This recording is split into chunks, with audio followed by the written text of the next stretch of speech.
अस्सलाम वालेकुम दोस्तों, आप देख रहे हैं सजाद हुसैन यूट्यूब चैनल। मैं हूं आपका दोस्त सजाद हुसैन। बहुत टाइम के बाद वीडियो बना रहा हूं। मेरी तबीयत थोड़ी ख़राब थी, अभी भी मैं मेडिसिन ले रहा हूं। मुझे चेस्ट इन्फेक्शन हुई थी जिस वजह से मैं बीमार हो गया था, फिर पाकिस्तान चला गया था और वीडियोज़ नहीं बना सका। चलें टॉपिक की तरफ आते हैं। आज की वीडियो मैं बना रहा हूँ क्रेन इंस्पेक्शन पे। क्रेन इंस्पेक्शन एक तो ऐसी चीज़ है जो डेली बेसिस पे हर क्रेन ऑपरेटर करता है, और जैसे ही वो क्रेन चलाना स्टार्ट करता है या शुरू स्टार्ट करने से पहले उसको चेक लिस्ट फिल करती होती है। बेसिकली वो चेक लिस्ट एक क्रेन की इंस्पेक्शन ही होती है। वो चेक लिस्ट भी चेक करता है, फिलअप करता है और क्रेन की इंस्पेक्शन करता है। डेली इंस्पेक्शन एक होती है, वीकली इंस्पेक्शन एक होती है, मंथली इंस्पेक्शन, और एक होती है 3 मंथ के बाद इंस्पेक्शन, और एक होती है 6 और फिर 1 ईयर। तो इन डिफरेंट इंस्पेक्शन के बारे में हम बात करेंगे। ये नॉलेज ऑपरेटर्स के पास भी होनी चाहिए, और द अदर हैंड अगर कोई इंस्पेक्टर है जो मोस्टली क्रेन इंस्पेक्शन करने जाते हैं, अगर वो भी चाहें तो इनसे फ़ायदा उठा सकते हैं। अगर वो जानते हैं तो वेल एंड गुड, नहीं जानते तो उनके लिए भी ये वीडियो मुफीद होगी। तो हम शुरू करते हैं डेली इंस्पेक्शन से। डेली इंस्पेक्शन क्रेन ऑपरेटर के लिए बहुत ज़रूरी है, और इसके बारे में अक्सर आप इंटरव्यूज़ के लिए जब जाएंगे तो आपसे ये सवाल लाजिम मलजूम है कि आपका जो सवाल करने वाला वो इसके बारे में आपसे पूछेगा। डिफरेंट किस्म के एथिक्स होते हैं जिनमें वो आपको कंफ्यूज करने के लिए मुख्तलिफ सवाल डेली इंस्पेक्शन के बारे में पूछ सकते हैं। डेली इंस्पेक्शन बेसिकली कुछ ऐसी चीज़ें होती हैं जो क्रेन स्टार्टअप करने से पहले आपको इंस्पेक्ट करनी होती है, उनको चेक करना होता है, और कुछ चीज़ें होती हैं जो आपने बाद में क्रेन स्टार्ट करने के बाद चेक करनी है। जैसे कि नॉर्मली हर गाड़ी का इंजन ऑयल लोग पहले चेक कर लेते हैं, उसके बाद उसका वाटर लेवल पहले चेक कर लेते हैं, और 360 डिग्री आपने राउंड चेक कर लेना है क्रेन को कि कहीं कोई चीज़ डैमेज तो नहीं है, या लास्ट इवनिंग में जैसे क्रेन छोड़ गया हूँ वैसी है, या उसमें कुछ किसी ने उसको हिट तो नहीं कर दिया, आपने चेक कर लेनी है। साथ ही उसका ग्राउंड भी अगर वो आउटरिगर पे लगी हुई है तो वो भी चेक हो जाएगा, आउटरिगर भी चेक हो जाएंगे, टायर भी आपने चेक कर लेने हैं, आउट कंडीशन भी चेक कर लेने हैं, और उसके बाद आपने क्रेन का नीचे वाला हिस्सा देख के फिर ऊपर आ सकते हैं, और ऊपर आके आपने उसका वायर भी चेक कर लेना है कि क्या मेरा वायर रॉप ठीक है, प्रॉपर रूल हुई है, या वो ख़राब तो नहीं है। और वायर रॉप की आप कंडीशन भी चेक कर सकते हैं, और हुक को भी चेक कर सकते हैं, हुक का स्लैप लॉक भी चेक कर सकते हैं। ये सारी चीज़ें आपने क्रेन को स्टार्टअप होने से पहले चेक कर लेनी है। अब बात आ जाती है बाद की चीज़ों की। बाद में आपने ये चीज़ें चेक करने के बाद आपने क्रेन स्टार्टअप करनी है। जैसे आप स्टार्टअप करेंगे तो ऑटोमेटिकली आपका कंप्यूटर स्क्रीन आपको बहुत चीज़ें बताएगा, जो आप वहाँ से बैठकर भी कंप्यूटर स्क्रीन से आपका इंजन ऑयल का प्रेशर हो गया, टेम्परेचर हो गया, और काफ़ी सारे हाइड्रोलिक्स हो गए, उनके लेवल्स हो गए, और बाकी चीज़ें जो आजकल जदीद क्रेनों में काफ़ी चीज़ें बताते हैं, तो वो वहाँ से आप वो भी चेक कर सकते हैं। फिर आप जो सबसे मेन इम्पॉर्टेंट चीज़ होती है, आप LMI वो चेक करेंगे, और उसके बाद लिमिट स्विच चेक करेंगे, कंप्यूटर की भी कॉन्फ़िगरेशन। अगर आपने ये डेली बेसिस में तो नहीं आती, लेकिन ऑपरेटर को तो ये चीज़ें जब स्टार्ट करता है तो उसको आइडिया हो जाता है, लेकिन जो ये मैं आगे नेक्स्ट आपको स्टेप में बताता हूँ फिर कंप्यूटर को कैसे कॉन्फ़िगरेशन में, और वो मंथली बेसिस में, या वो इंस्पेक्शन 3 मंथ के बाद जो होती है, अच्छा वो बाद में बात करते हैं। तो ये चीज़ें ऑपरेटर जो डेली बेसिस पे चेक करता है, और फिर इन्हीं चीज़ों को वो चेक लिस्ट में टिक ऑफ करता है ओके के हिसाब से।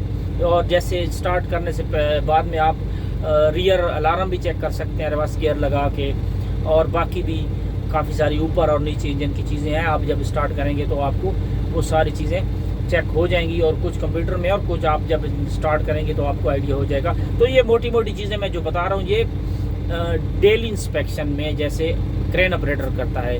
फिर हम आ जाते हैं वीकली इंस्पेक्शन।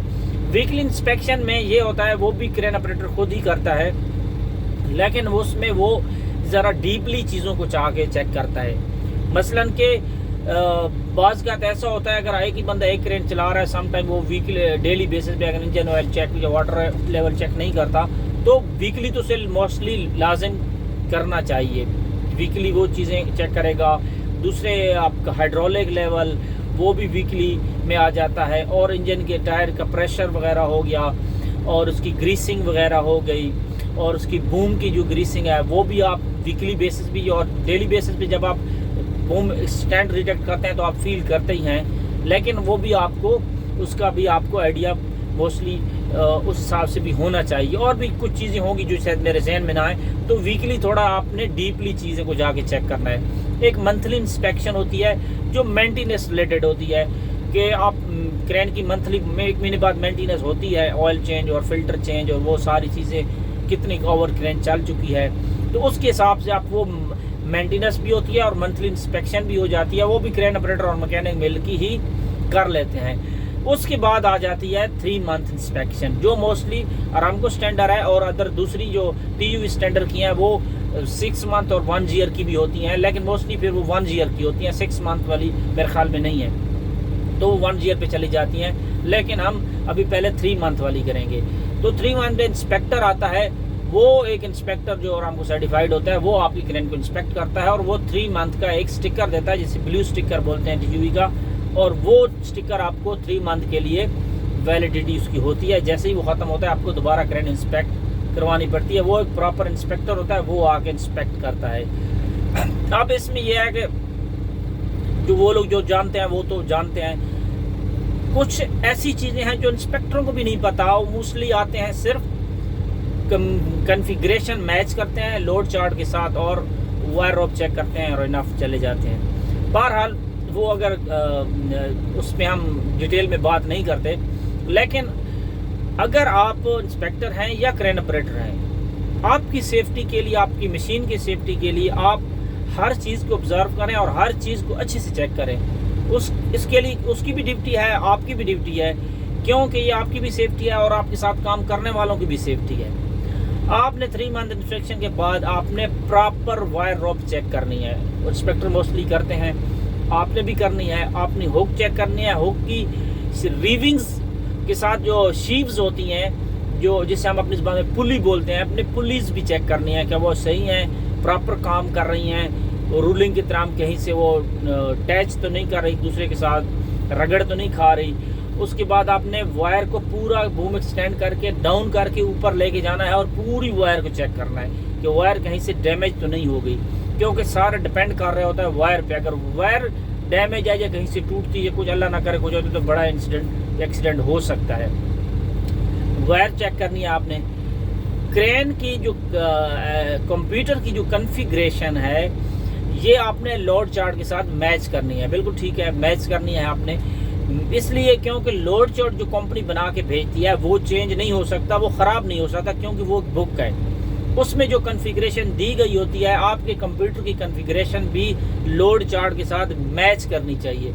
अगर वो मैच नहीं करती तो इट मीन आपके कंप्यूटर में कोई मसला आ रहा है या क्रेन में मसला है, क्योंकि लोड चार्ट में तो मसला नहीं हो सकता, वो तो एक बुक है, वो जैसे वहाँ से प्रिंट होकर आती है वो तो वैसी की वैसी ही रहती है।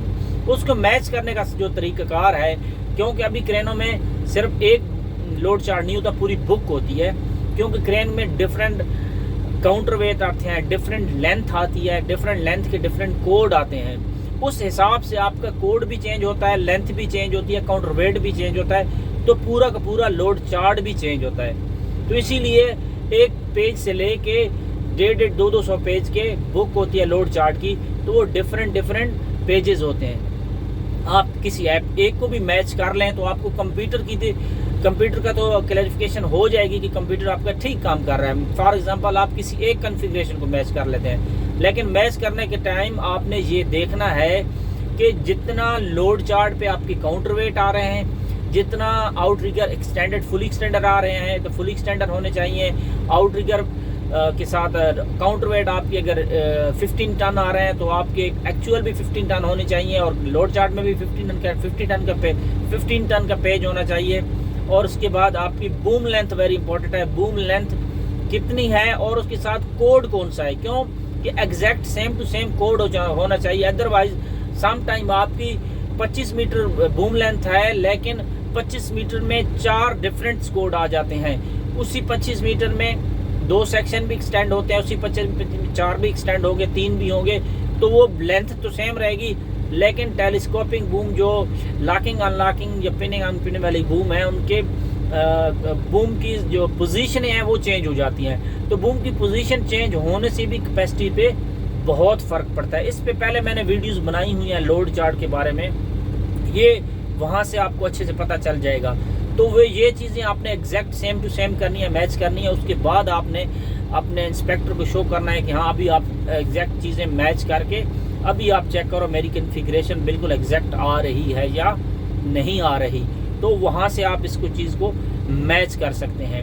अब इंस्पेक्शन में वायर रोप के अलावा एक एक चीज़ क्रेन की आपको चेक करनी है 3 मिनट, बल्कि आपको नहीं, आपके इंस्पेक्टर को करनी है और वो करता है।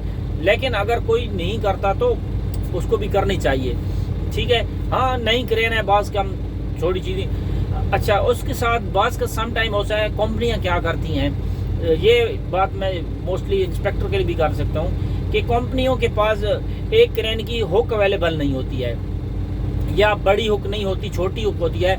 मसलन 100 टन की क्रेन है, उनके पास हुक अवेलेबल है 30 टन की। अब उनको 50 टन की हुक चाहिए तो वो किसी और मॉडल की क्रेन, लिबर की या टेरेस क्रेन है लिबर की या टडानो की या कोई और हुक 50 टन की लेके आके, या 100 टन की हुक या 80 टन की हुक बोलते हैं ये यूज़ कर लो।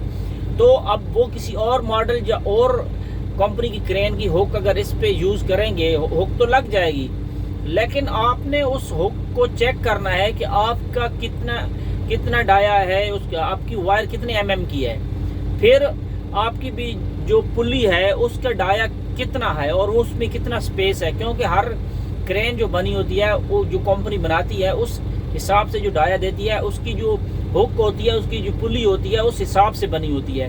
क्योंकि पुली के अंदर ऐसे पुली का आगे बना होता है, उसके अंदर वायर होती है, फिर वो घूम रही होती है, तो वो वायर आपकी बिल्कुल फ्री होती है।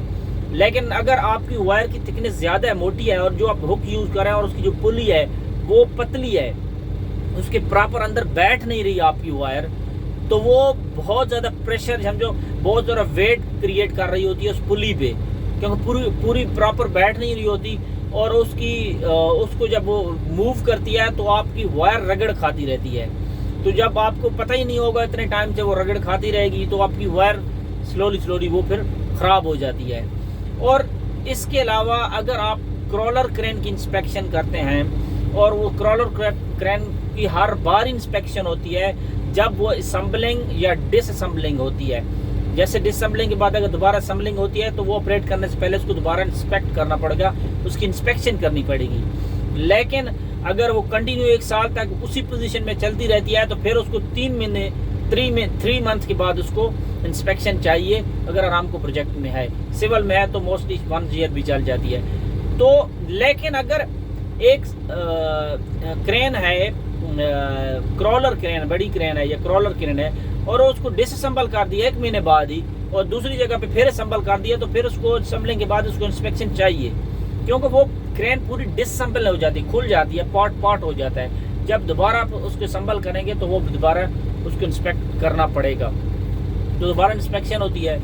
उसमें भी हर चीज़ आपको चेक करनी है, क्योंकि उसमें बहुत ज़्यादा पिनेज होती हैं, हर पिन प्रॉपर लगी होनी चाहिए, और पिन में आपका सेफ्टी लॉक मस्ट होना चाहिए हर पिन में। क्योंकि उसमें कितनी पिन होती हैं, सैकड़ों 100 के हिसाब से पिन होती हैं, लंबा बूम होता है, तो हर सेक्शन में जो पिन आती है जो उसको जोड़ती है उसमें लॉक प्रॉपर होना चाहिए।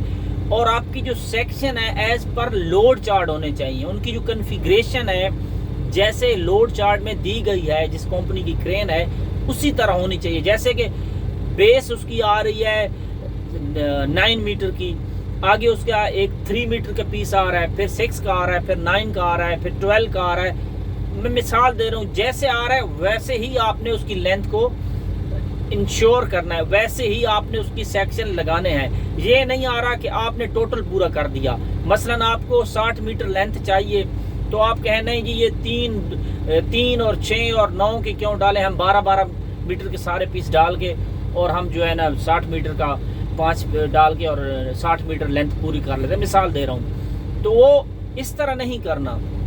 सम टाइम आप लेंथ पूरी कर लेते हैं जो आपको रिक्वायर्ड चाहिए, मतलब आपको 60 चाहिए 62 हो जाएगा, या 65 हो जाएगा और आपको लगे मुश्किल नहीं है, हमें 62 चाहिए थी, हमें 65 हो गया।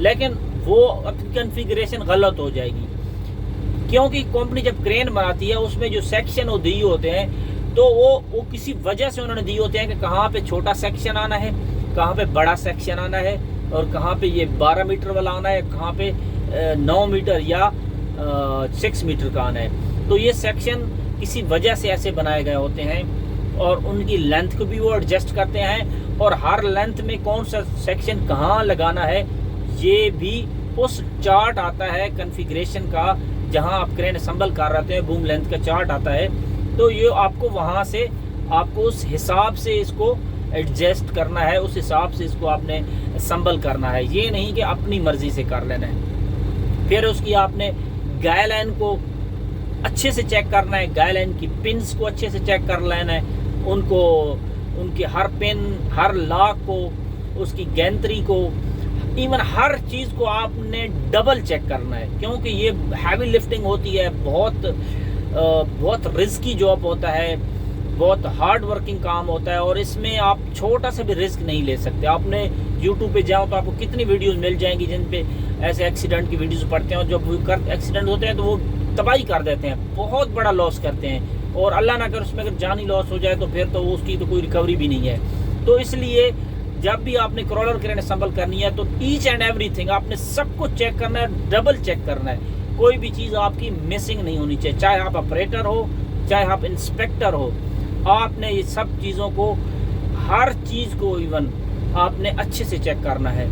उसकी वजह ये है कि जब आप हर चीज़ को अच्छे से डबल चेक करेंगे तो इंशाल्लाह आपकी इंस्पेक्शन भी मुतमईन होंगे, और आपको कुछ ऐसा देखने को भी नहीं मिलेगा जिससे बाद में आपको पछताना पड़ेगा कि यहाँ पे हमने मिस्टेक की थी और ये इस वजह से ये हो गया। तो उम्मीद करता हूँ वीडियो 17 मिनट की हो गई है, काफ़ी लंबी हो गई है। आज की वीडियो से भी आपको कुछ ना कुछ सीखने को मिला होगा, और दुआओं में याद रखिएगा। उम्मीद करते हैं इंशाल्लाह नेक्स्ट वीडियो में मिलेंगे। अल्लाह हाफिज़।